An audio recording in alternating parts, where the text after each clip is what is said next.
तो है गाइस, स्वागत आप सभी का एक नई वीडियो में। आज बात करेंगे यस बैंक के प्रोफेशनल बैंकर्स प्रोग्राम को लेके। खैर ये टॉपिक मैं कवर नहीं करने वाला था, लेकिन कमेंट में लोग पूछें कि भाई यस बैंक कवर करो, क्योंकि बहुत लोग का कन्फ्यूजन था उस प्रोग्राम को भी लेके। तो मैं भी उतना कुछ खास सर्च नहीं किया था, लेकिन फिर मैं जब डीपली देखा उस प्रोग्राम का डिटेल, तब मुझे लगा कि शायद ये प्रोग्राम बाकी प्रोग्राम से अच्छा हो सकता है। अब किस टर्म्स में, ये तो भाई वीडियो के बाद ही पता चलेगा, इसलिए पूरा एंड तक देख लेना। और चैनल पे नए हो तो सब्सक्राइब कर लेना और लाइक कर लेना। अगर सब्सक्राइब नहीं कर सकते तो प्लीज़ लाइक दिस वीडियो, ताकि बाकी लोगों को भी हेल्प मिल सके। तो स्टार्ट करते हैं यस बैंक का जो प्रोफेशनल बैंकर्स प्रोग्राम है, उसका मोड ऑफ एजुकेशन और एलिजिबिलिटी को लेके। तो जैसा कि मैंने पहले ही बता चुका है, ये जितने भी बैंक है सब मणिपाल से टाइप है, ठीक है, जो बेंगलोर में है। तो आप कुछ भी कर लो, घुमा फिरा के आपको तो भाई वहीं जाना है पढ़ने के लिए, और कुछ खास सिलेबस चेंज होता नहीं है, जो है सब नॉर्मली रहने वाला है फिर से, ठीक है। बहुत बड़ा कोई डिफरेंस होता नहीं है, लेकिन फिर भी थोड़ा सा यहाँ पर चेंजेस है। और ये जो प्रोग्राम है ये बहुत यूनिक होने वाला है। अब ये किस तरह से यूनिक होगा ये आप देख लेना भाई आगे जाके वीडियो में। तो स्टार्ट करते हैं एलिजिबिलिटी से लेके। तो इसका एलिजिबिलिटी बिल्कुल सेम है। तो इसका जो एज का क्राइटेरिया दिया गया है वो है मैक्सिमम अप टू 28 ईयर्स, यानी कि बिलो 28 ईयर्स अगर आप हैं तो आप अप्लाई कर सकते हैं। और qualification same, full time graduate with minimum 55% of marks. और ये जो होने वाला है वही एट मणिपाल कैंपस बेंगलोर में ही कंडक्ट होने वाला है। अगर साथ साथ में इसका सर्टिफिकेशन भी देख लें क्विकली, तो सर्टिफिकेशन जो ये आपको मिलेगा वो होगा post graduate diploma in banking का। तो सिमिलर है, बाकी भी वैसा ही था, बस नाम अलग अलग था। तो इसमें कोई ज़्यादा डिफरेंस नहीं है। लेकिन जो सबसे इम्पॉर्टेंट पार्ट है ये प्रोग्राम का, वो है डोमेन सेलेक्शन। जी हाँ, मतलब बाकी जो प्रोग्राम्स थे, HDFC हो, ICICI हो, एक्सिस हो, वहाँ पर आपको कोई डोमेन सेलेक्ट करने का ऑप्शन नहीं था। मतलब आपको randomly most of the case में आपको सेल्स वाला ही प्रोफाइल मिलना था, खास करके ICICI में। और कभी कभार आपको ऑपरेशंस का रोल मिल सकता है, वहाँ कोई फिक्स रेशियो नहीं था, कुछ नहीं था। लेकिन इस प्रोग्राम में आपको फुल अथॉरिटी है अपना डोमेन सेलेक्ट करने का, और ये डोमेन सिलेक्शन ही इस प्रोग्राम को सबसे यूनिक बनाता है। और यहाँ पर जो डोमेन इन्होंने अवेलेबल किया है वो है कॉर्पोरेट का, ऑपरेशंस का एंड रिटेल बिजनेस का। यानी candidate can choose a career option right at the registration stage. तो आपको कोई अननोन फैक्ट नहीं रहेगा कि भाई कौन सा मेरे को प्रोफाइल मिलने वाला है। और फाइनल सिलेक्शन के बाद भी जो आपको कोर्स कराया जाएगा वो भी आपको उसी लेवल का थोड़ा सा टच दिया जाएगा कि आपको ऑपरेशंस का है तो आपको ऑपरेशंस लेवल पर पढ़ाया जाएगा, एंड सो ऑन। तो आगे और चलते हैं, आपको और समझ में आएगा क्लैरिटी क्या है इस प्रोग्राम का। अब जिन लोगों को ये नहीं समझ में आ रहा है कि कॉर्पोरेट क्या होगा, ऑपरेशंस क्या होगा, रिटेल बिजनेस क्या होगा, तो थोड़ा सा मैं समझा दूं कि कॉर्पोरेट और ये जो रिटेल बिजनेस है ना, ये लगभग सिमिलर है, मतलब सेल्स प्रोफाइल ही है।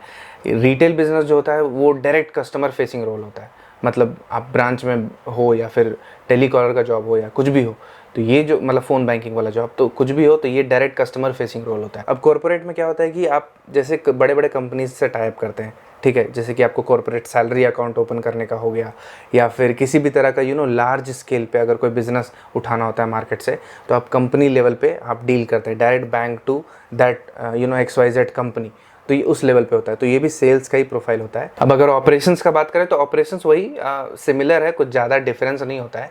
जैसे कि अकाउंट ओपनिंग से रिलेटेड हो सकता है, KYC से रिलेटेड हो सकता है, या फिर किसी भी तरह का कोई फंड ट्रांसफ़र हो रहा हो बिटवीन टू पार्टीज़, तो उसमें भी आपको शायद कभी कभार हेल्प करना पड़ता है टू क्लियर दैट फंड, मतलब अगर लार्ज स्केल में हो रहा हो। तो ये सब जो काम होता है बैकएंड में वो ऑपरेशंस का होता है। तो ये रोल भी आपको यहाँ पर चूज़ करने का ऑप्शन मिलता है। और यही इस प्रोग्राम का सबसे बेस्ट पार्ट मेरे को लगता है कि आप जानते हैं कि आप कौन सा प्रोग्राम के लिए या फिर कौन सा डोमेन के लिए आप जो है रजिस्टर कर रहे हैं। तो ये सबसे बेस्ट पार्ट है। अब सिलेक्शन प्रोसेस का बात कर लेते हैं, तो सिलेक्शन प्रोसेस इन्होंने वही लगभग सिमिलर है बाकी की तरह। जैसे कि आपको ऑनलाइन रजिस्टर करना है, देन 500 रुपीज़ का आपका असेसमेंट का फ़ीस लिया जाएगा।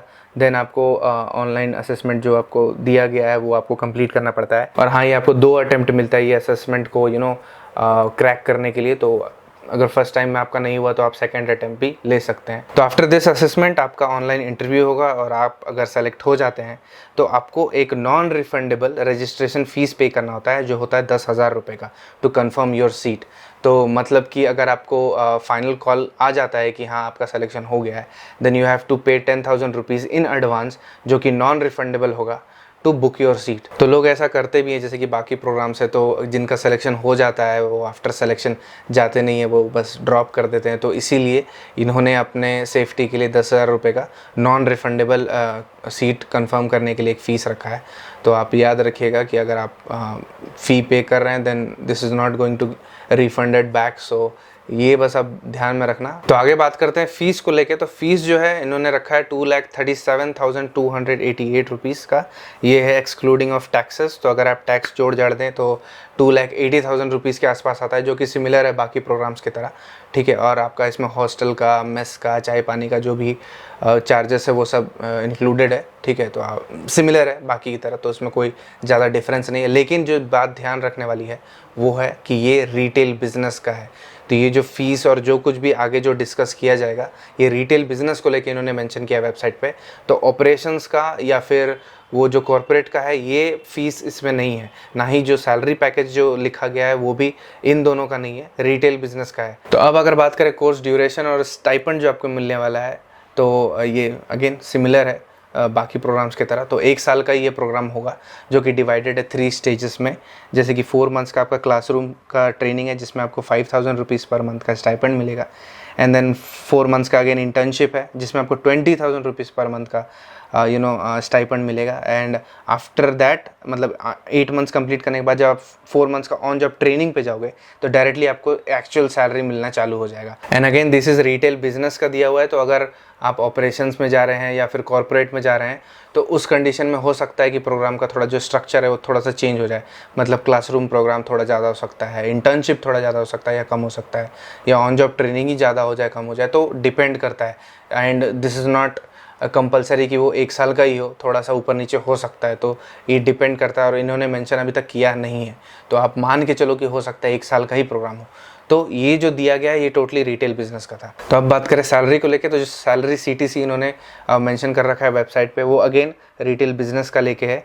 तो 5.75 लाख पर एनम वो मेट्रो लोकेशंस के लिए है। And then 5.25 lakh per annum वो नॉन मेट्रो लोकेशंस के लिए। तो सैलरी उन्होंने काफ़ी अच्छा रखा है, मतलब बाकी प्रोग्राम से भी अच्छा सा ये कॉम्पीट कर रहे हैं HDFC और ICICI का जो ऑफर है। तो ठीक है, सैलरी मेरे हिसाब से ठीक ठाक आपको मिल जाएगा। और हाँ, ये देख के ये मत समझना कि ये टोटली फिक्स्ड है। तो ये फिक्स्ड कंपोनेंट नहीं है, इसमें इंक्लूड रहता है, जैसे लोन बेनिफिट हो गया, वेरिएबल पे हो गया, बोनस, ये सब इंक्लूड रहता है उसमें, ठीक है। तो ये मत समझ लेना कि पूरा का पूरा फिक्स मिलने वाला है।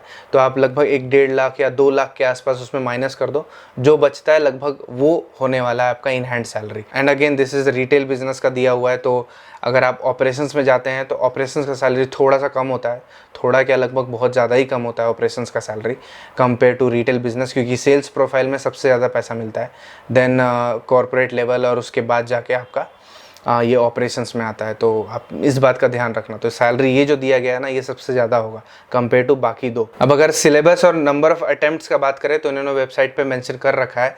तो ये टोटल 3 सेक्शन आने वाला है, जैसे कि वर्बल एबिलिटी का, एनालिटिकल का और न्यूमेरिकल एबिलिटी। तो ये 3 चीज़ आपका कवर होने वाला है जो आपका ऑनलाइन असेसमेंट टेस्ट होगा। तो ये इन 3 टॉपिक्स से आपका एग्ज़ाम होगा। तो सिलेबस आपको स्क्रीन पर दिख जाएगा, तो आप या तो स्क्रीनशॉट ले सकते हैं या तो फिर मैं इसका डिस्क्रिप्शन में लिंक डाल दूंगा इस PDF का, तो आप वहाँ से डाउनलोड कर सकते हैं इसको, ताकि आप थोड़ा क्विक व्यू में आपको समझ में आ जाए कि ये क्या प्रोग्राम ऑफर कर रहा है। एंड अगेन आपको 2 अटेम्प्ट मिलता है उस असेसमेंट को क्लियर करने के लिए। एंड आई डोंट थिंक कि बाकी प्रोग्राम्स में भी ऐसा होता है। अगर होता है आप में से किसी ने भी अगर वो प्रोग्राम्स का असेसमेंट टेस्ट दिया है और अगर आपको मल्टीपल अटेम्प्ट्स मिलते हैं तो आप एक बार कमेंट सेक्शन में बता दीजिएगा, मेरे को भी थोड़ा नॉलेज मिल जाएगा उसका। वैसे उन्होंने वेबसाइट पे तो मेंशन किया नहीं है, लेकिन फिर भी आप एक बार मेंशन कर सकते हैं। तो यहाँ आपको तो 2 अटेम्प्ट मिलने वाला है फॉर श्योर, ठीक है। तो ये था प्रोग्राम का बहुत बेसिक डिटेल जो मैं अभी बता रहा हूँ आपको। तो ये मेरे हिसाब से अभी तक का बेस्ट प्रोग्राम हो सकता है। क्यों? क्योंकि बाकी प्रोग्राम ठीक है, टॉप बैंक्स के ही हैं, लेकिन ये जो प्रोग्राम है ना इसमें आपको एटलीस्ट डोमेन सिलेक्शन का ऑप्शन मिल रहा है। मतलब आप सेलेक्ट कर सकते हैं कि आपको कॉर्पोरेट में जाना है, ऑपरेशंस में जाना है या रिटेल बिजनेस में जाना है। ये तो थोड़ा सा फ़ायदा है मेरे हिसाब से। और शायद इनका फॉर्म चल भी रहा है, आप चाहे तो एक बार चेकआउट कर सकते हैं। अगर किन्हीं को पसंद आ रहा है यस बैंक में काम करने का तो आप ज़रूर जाके देखेगा। तो लिंक मैं डिस्क्रिप्शन में ही डाल दूंगा, तो आपको इधर उधर भागने की ज़रूरत नहीं है। आप वहाँ से डायरेक्ट क्लिक करना, पहुँच जाएंगे वेबसाइट पर, पता चल जाएगा आपको क्या है। आप भी एक एक बार क्रॉस चेक कर सकते हैं जो भी मैंने बोला। तो again this is as per this date, अगर कोई चेंजेस होता है वेबसाइट पे तो फ्यूचर पे होने वाला है। तो अभी तक का जो अपडेटेड है वो तो मैं आपको कवर करवा दिया हूँ। और मैंने ऑलरेडी एक वीडियो बना रखा है जो HDFC, ICICI और एक्सिस का जो प्रोग्राम है उनको कंपेयर करके मैंने दिखाया है कि कौन सा बेस्ट है। तो वो टॉप 3 बैंक्स हो गए। Again yes bank is a good bank, वो 6ठे या 7वें नंबर पे आई गेस आता है, तो फिर भी ठीक है, इट्स अ गुड बैंक। और झोल झाल तो किया है इन्होंने भी, लेकिन ठीक है। तो चलिए इस वीडियो के लिए बस इतना ही। काफ़ी लोग ने कमेंट किया है, सबका मैं रिप्लाई कर रहा हूँ, ट्राई कर रहा हूँ, क्योंकि अब ट्रैफिक बढ़ रहा है, ऑडियंस बढ़ रहा है, लोगों का प्यार भी मिल रहा है यार, बहुत सब्सक्राइबर बढ़ रहे हैं धीरे धीरे। तो एक टाइम था जो 500 का मैं सेलिब्रेशन कर रहा था, लेकिन 600 क्रॉस हो गया जब मैं ये वीडियो शूट कर रहा हूँ। शायद 700 हो जाए ये वीडियो आते आते। तो अच्छा रेट से सब्सक्राइबर भी बढ़ रहा है, मतलब आपको काम का लग रहा है ये वीडियो, तो thank you so much first of all. ठीक है, सपोर्ट करते रहिएगा इसी तरह और शेयर कीजिएगा सबके साथ। लाइक ज़रूर करके जाइएगा, लाइक बहुत इंपॉर्टेंट है, क्योंकि लाइक करते हैं तो यूट्यूब को लगता है कि हाँ भाई वीडियो में दम है, तो वो और लोगों को दिखाता है। तो इतना सपोर्ट प्लीज़ करते रहिएगा। वैसे 1000 सब्सक्राइबर कंप्लीट करने का टारगेट था इसी मंथ, लेकिन शायद नहीं हो पाएगा क्योंकि अब उतना दिन बचा भी नहीं है। लोग देख रहे हैं लेकिन सब्सक्राइब नहीं कर रहे हैं। होपफुली जब उनको लगेगा कि हाँ आगे आने वाला वीडियोस भी देखने लायक है तभी शायद करेंगे। तो चलिए मिलते हैं इसी तरह से किसी ग्राउंड रियलिटी से रिलेटेड वीडियो के साथ। तब तक के लिए good bye and take care. I wanna be the greatest. Everybody on the fake shit. I look around and feel like everybody is the fakest. I make this every day and I'm impatient, hoping one day I blow up from the basement. Statement, the top is so vacant. I don't hear shit that I think is amazing. Wait.